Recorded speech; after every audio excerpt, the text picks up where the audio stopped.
Okay, I'm Kai Blin, and I welcome the opportunity to not only be able to give a talk about Summer of Code, but actually some of the stuff I work on in my day job, which is about fighting superbugs with open source software. So I heard the criticism yesterday that a lot of the talks were very tool-based. So I'm trying a different pitch here, and I'm going a bit more from the why do we do this and what the biology behind all of this perspective. So let's talk a bit about sorry, the wrong one. So let's talk a bit about superbugs and why they are a problem. So this is a map from the recent European Center of Disease Control report on antimicrobial resistance. So the recent one available, published in 2015.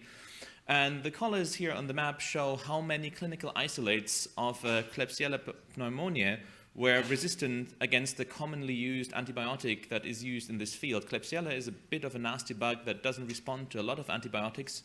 Fluoroquinolones are the ones we most commonly use. And as you can see, if you live in southern or eastern Europe, if you got one of these, chances are pretty high that it's resistant against fluoroquinolones. So it's really, and you can go through the report and it's full of pictures like that, and they're all pretty scary. And the bad thing about this is it looks much, much worse in the rest of the world. So Europe is actually doing pretty good. If you look at maps for the US, it's much worse. So basically, we need to go and fight this. The question, of course, is let's figure out the problem at the root a bit. Why do we actually go to get superbugs? And the reason is that we plainly misuse antibiotics. So this is a picture I took in a Walmart a couple of years ago, and you can basically go in and just buy antibiotics right off the shelf. And because simple antibiotics don't work anymore, you get like one wound paste that has triple antibiotics in there with the hope that at least any of these still work.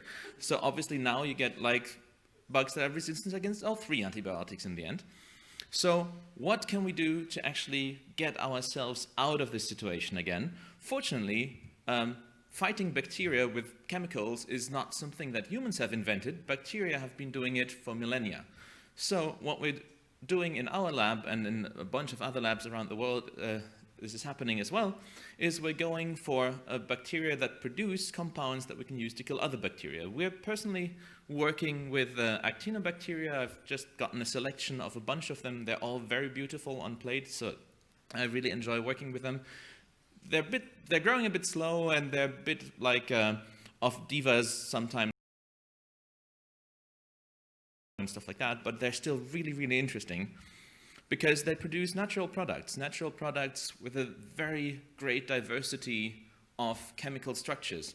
So a lot of these are also really, really hard to synthesize as like an organic chemist, and nature is doing a really good job at getting these things done. So just to have an overview of that, sort of from top left to right, we have oxacillin, which is a third generation penicillin-like substance. We have nisin.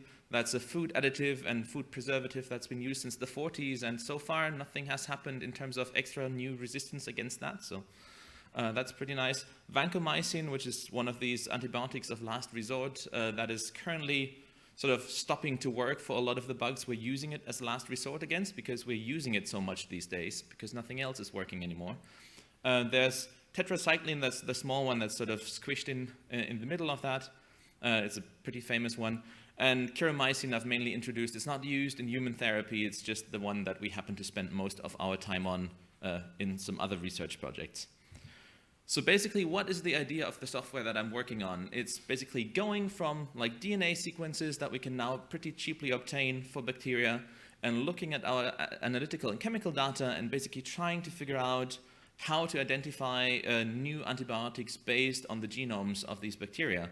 So the software I was talking about, and that I'm not going to go into much detail because you can find all of that online and ask me about in the coffee and lunch break about this. The main thing I want to talk about here is that I'm like presenting the software pretty big here, but basically what we're doing in research all the time, and that's, I think people don't acknowledge that enough, is we're standing on the shoulder of giants, or not actually giants, we're standing on the shoulder of quite a bunch of other projects. So I mean, just looking at this is a selection of all the open source tools that we're using, and I'm pretty sure while writing this list, I've forgotten a bunch of them, right? So it's really something I would like to acknowledge is that there's quite a bunch of things that we are using that are open source, and we couldn't have done without them. So I would like to sort of big shout out to all these projects, maybe apart from Meme, because as I just found out, they claim they're open source, but they actually aren't. So if anybody has a good idea of how to replace that, that's sort of my next project there. And I'd like to finish up with just a thanks to all the collaborators, and a big shout out to all the anti-smash contributors there. And thanks to the Novo Nordisk Foundation for funding me to attend the conference and to work on this great open source project. And yeah, thanks for your attention.